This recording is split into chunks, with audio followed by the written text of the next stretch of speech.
Sorry, Bernie Bros, but America can't survive another 4 years of a president who doesn't believe in climate change. It's time to swallow your pride and vote for a president who does and who pledges to do nothing about it. Right. So he's again, just pointing out our ridiculous options. Joe Biden believes in climate change. Well, of course he does, but that doesn't mean he's going to do anything about it. And he's already said, I'm not going to do anything about it. Not anything significant. Real world politics are incremental. They don't work like your precious revolution. We can't just stop fossil fuel corporations from raping the world for money, but we can protect bourgeois sensibilities from being insulted on television, and that's a dream worth fighting for.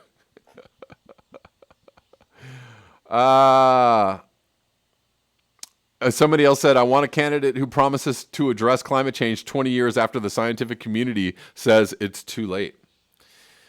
So there you go. Vote Joe Biden, because, I mean, he's not going to save us from anything but Trump. He may save us from Trump, but that's where it ends, right?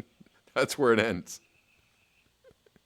If Biden wins, oh great, Trump's gone, but that's where the bullshit ends. It's like Trump is gone, but all the other bullshit is still going on. It's just going on with somebody who is, I don't know, believes in science. J. Thadcast, the policy platform of Corn Pop Joe is more nothing. Exactly. I mean, yeah. Anyways, yes, Biden equals HRC. I mean, definitely nothing will fundamentally change. Nothing will fundamentally change. We went from hope and change to nothing will fundamentally change. Being the thing that people really want.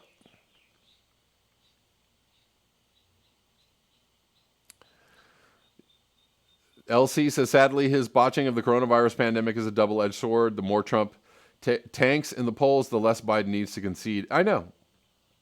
Biden doesn't need... Again, Biden is actually taking my advice, which I said, there's no need to go crazy over Trump. Just let him fall on his own sword, which is what he's doing. Trump is falling on his own sword.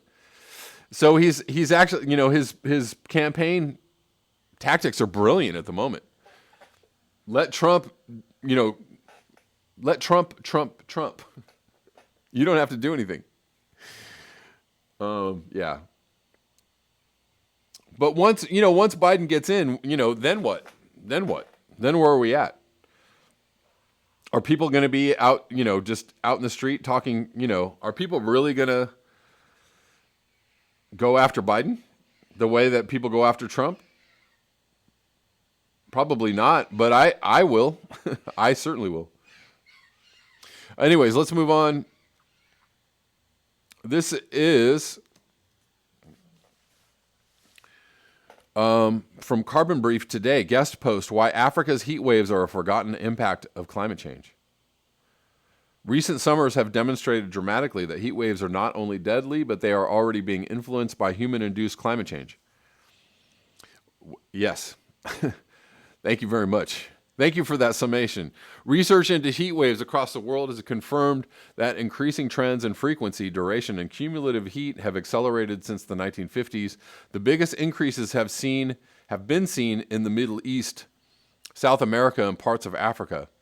Other studies have found similar changes when looking at extreme heat stress in low-latitude countries, with sub-Saharan Africa often being identified as a particular hotspot.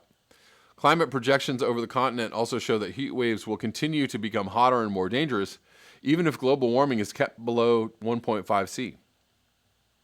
Combined with population changes, 20 to 50 times as many people could be exposed to dangerous heat in African cities by the end of the century. Well, Yeah.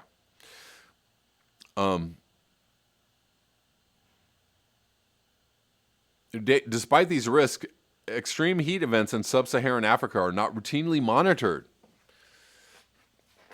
What have I been saying?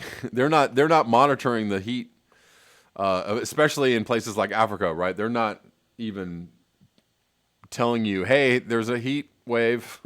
Hey, guys, we're taking these temperatures. We're monitoring the temperatures. No, I mean, in some places, they're not even doing it. As we explained in a commentary for Nature Climate Change, this means that heat-related deaths are chronically underreported, putting even more people in danger. Database gaps. Heat waves, past, present, and future, are a fact of African life. However, the large body of supporting scientific literature is in stark contrast with the near absence of reported heat wave events over sub-Saharan Africa in disaster databases. Just don't report it, and it didn't happen. While heat waves are by far the deadliest weather-related disasters in Europe, MDAT lists no more than 2 heat waves in sub-Saharan Africa since the beginning of the 20th century. So in 20 years, there's only been 2. According to this disaster list. Leading to 71 premature deaths. In contrast, 83 heat waves have been recorded in Europe over the same time frame, contributing to 140,000 associated deaths. So do you think they probably missed a few things there? Yeah. In short, heat waves in Africa are not reported, despite the fact that we know they're happening. We also know that exposure and vulnerability to extreme weather is often much higher in sub-Saharan Africa than Europe. Therefore, there is likely to be very large numbers of premature deaths from severe heat that have never been registered as such. Right. So yes, like the European heat wave in 2003, 70,000 people were killed. And they took actions after that to mitigate the effects. The Indian city of Ahmedabad implemented a heat wave plan after an extremely hot and deadly pre-monsoon season in 2010.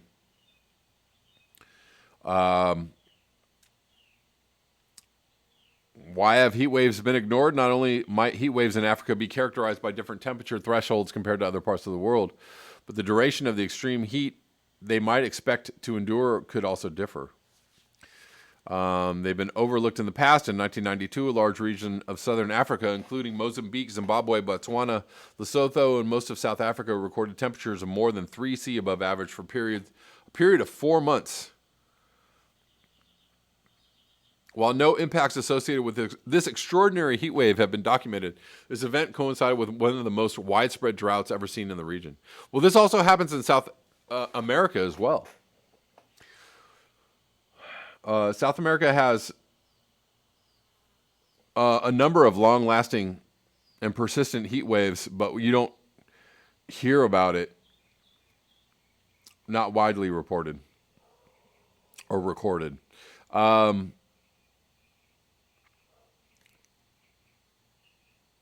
Anyways, yes.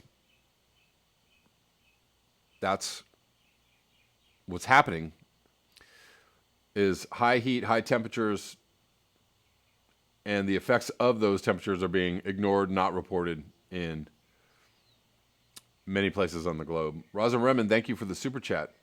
Raza says heat waves are normal after menopause. Okay. Alrighty. Jacob Gordon, it was 117 in some places in Oklahoma the other day. Holy shnikes.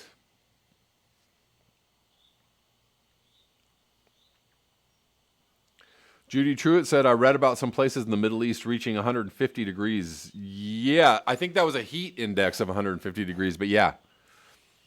Because if it gets to like 120 and there's, it's 80% humidity or whatever, it can be mind-bogglingly hot. I don't even know how you survive that.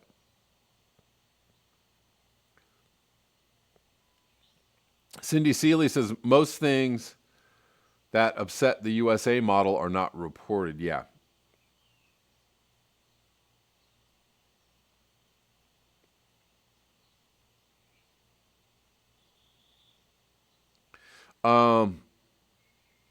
Let's move on to this out of Australia.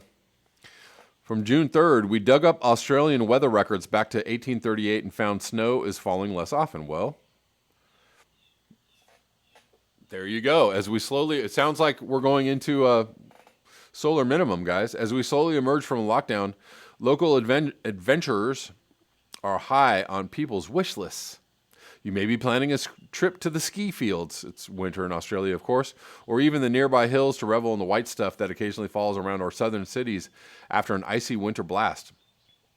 Our new research explores these low elevation snowfall events. We pieced together record data back to 1838 to create Australia's longest analysis of daily temperature extremes and their impacts on society. These historical records can tell us a lot about Australia's pre-industrial climate before the large-scale burning of fossil fuels tainted global temperature records. They also help provide a longer context to evaluate more recent temperature extremes. We found snow was once a regular feature of the southern Australia climate, but as Australia continues to warm under climate change, cold extremes are becoming less frequent and heat waves more common.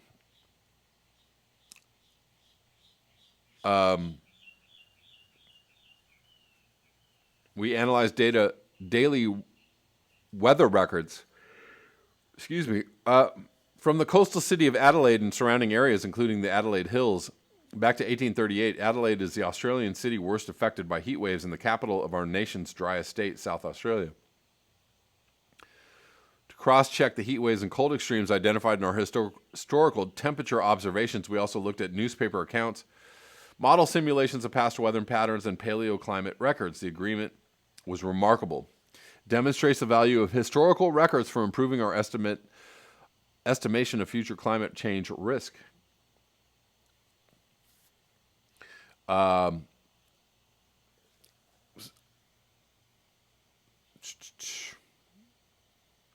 Using temperature observations, we identified 34 historical heat waves and 81 cold events in Adelaide from 1838 to 1910. We found more than twice as many of these snow days by conducting an independent analysis of snowfall accounts and historical documents. Almost all the events in the temperature observations were supported by newspaper reports. This demonstrated our method can accurately identify historical temperature extremes.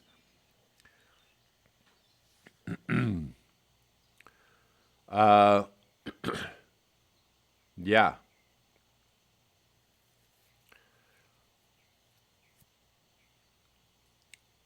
For example, an outbreak of cold air on June 22nd, 1908,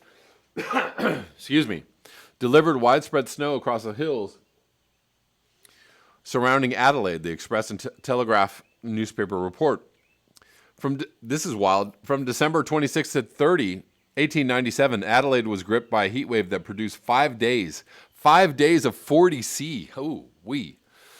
Newspapers reported heat-related deaths, agricultural damage, animals dying in the zoo, bushfires, and even burning hot pavement, scorching the soles of people's shoes. Yeah.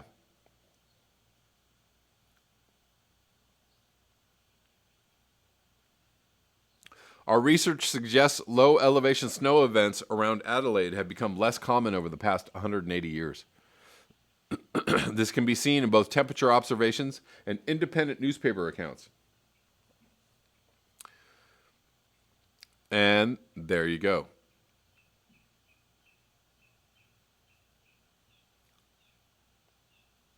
Heat waves going down, then going back up. Cold extremes pretty much going down. If you wanted to know, there's more data.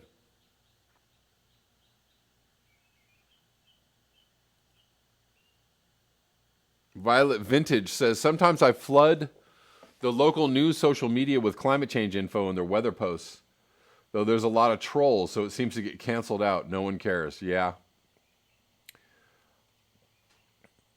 The trolls are everywhere.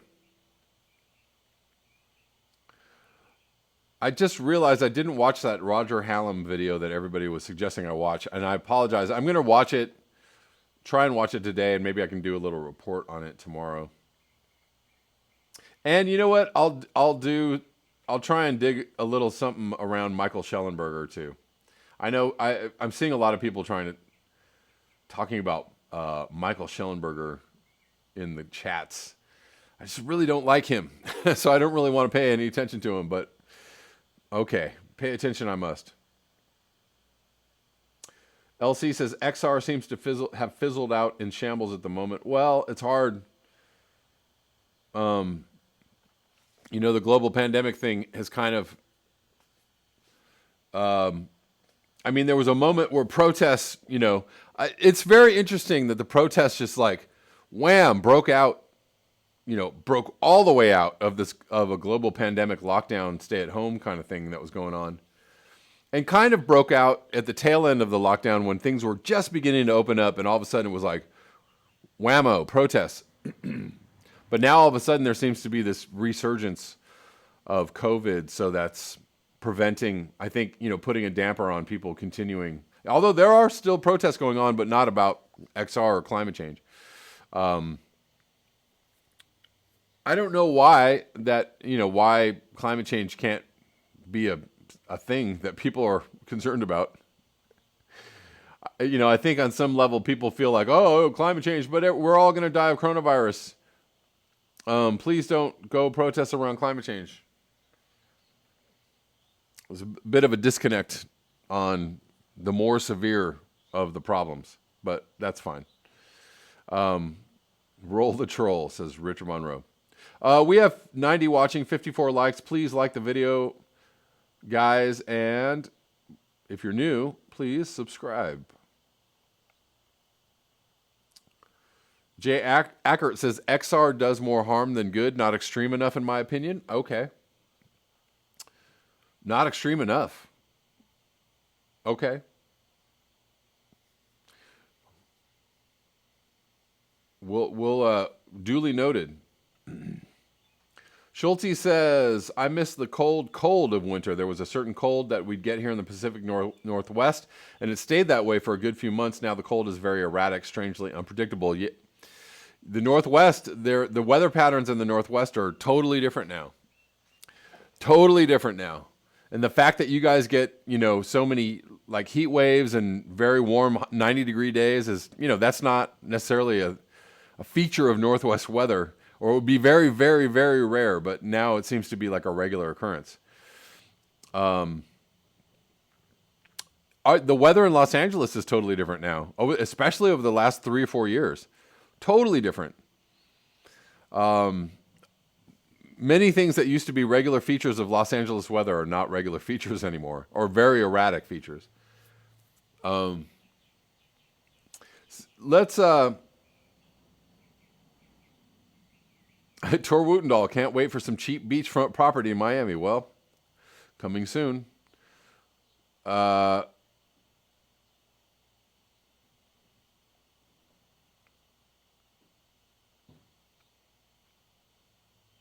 Yes, exactly. Boiled rope lamppost. Deep cold kills the pests that attack trees.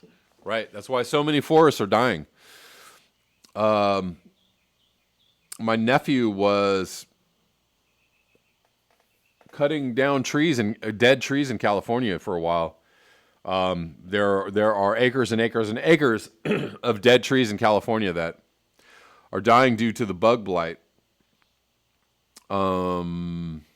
And it's a thing that just goes on and on and on. Vintage Violet, we need a meme of the planet wearing a mask. People would be like, what? Yeah, I like it. I like that. Maybe we can make up an emoji, a planet mask emoji. That would be awesome.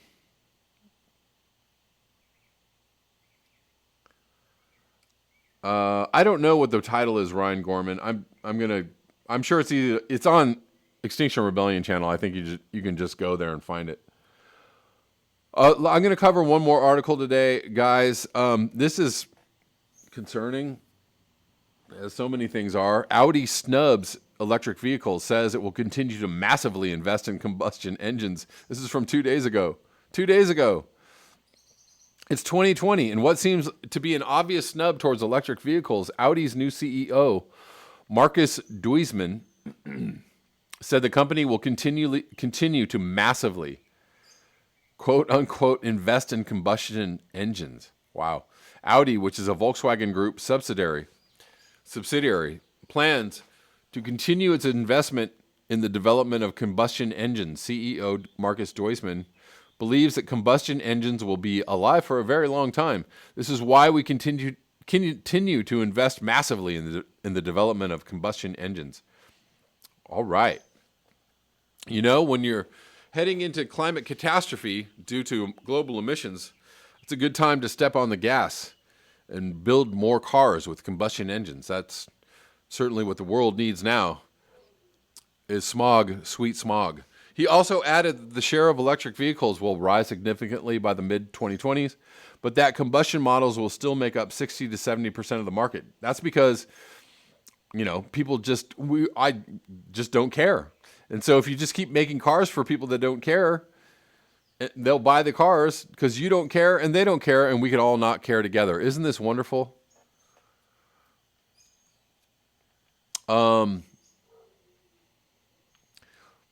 I think it's a good time to cancel the combustion engine.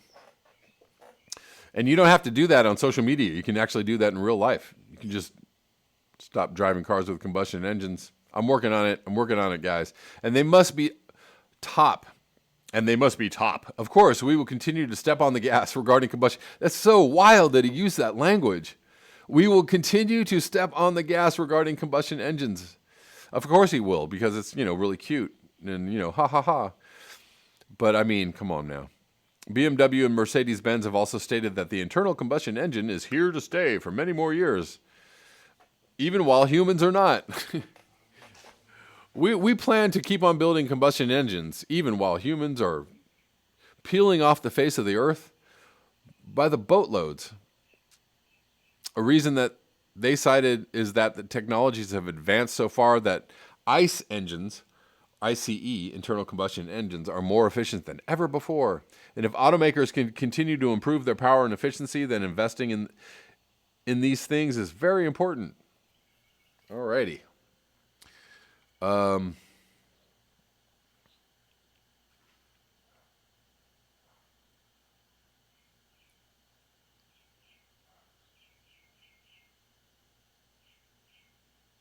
So yeah, you know, we just need more combustion engines because I don't know.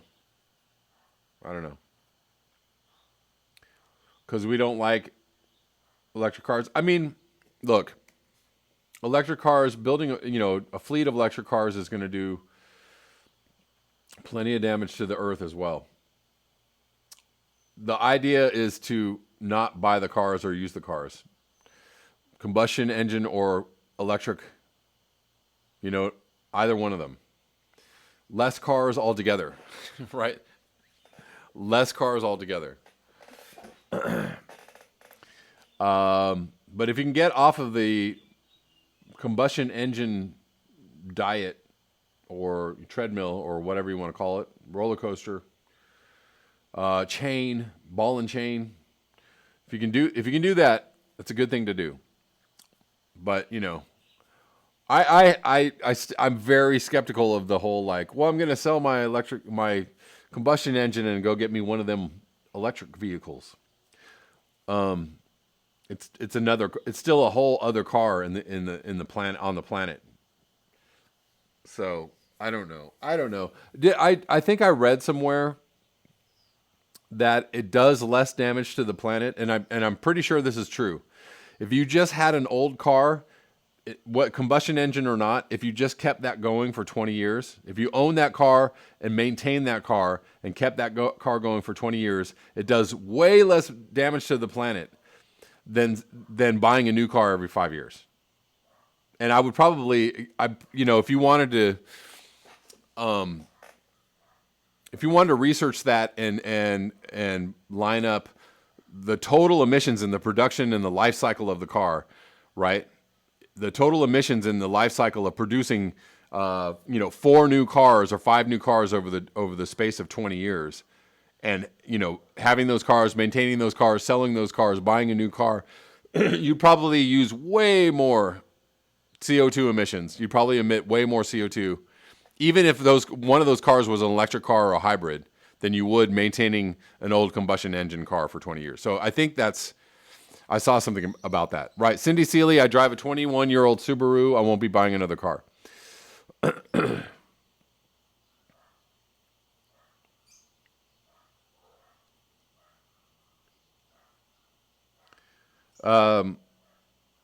Right. So I have a hybrid myself, and I have almost 400,000 miles on my hybrid, and it's a really good car, and I plan on keeping this car going as long as I possibly can. If I can get 500,000 miles on it, I will.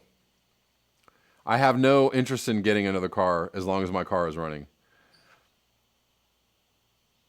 Poppy Davis, I'm running my Prius into the ground despite feeling pretty stupid driving it after watching Planet of the Humans. Yeah, I mean, that's the thing is I feel like it's more damaging to be like, people who are like, I'm getting rid of all my stuff, simplifying my life. And then they run out and buy a whole bunch more stuff. And in 10 years, their house is filled with just as many things as they offloaded, right? So like the point of getting rid of all your stuff is to stay rid of all your stuff. But my philosophy is don't get rid of all your stuff. Use all the stuff you have till it's totally used up. Use it all.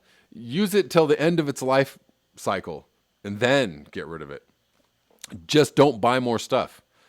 Don't buy more stuff. Really try not to buy more stuff. You're going to do more things for the planet if you don't buy a new car, don't buy a new whatever, don't buy, just really, use it till it's used and you can't use it no more. Doc Parker, 300,000 on my V6 pickup, cold air, runs great. Costs $500. Yes, good deal. Totally. Yeah. We need less of everything indeed, Jay Thadcast. CB Unglesby. Hi, Kevin. I got a 2002 Impala, great shape, for sale in West Virginia. Really, really clean. Okay, well, hope somebody hooks up with you in West Virginia.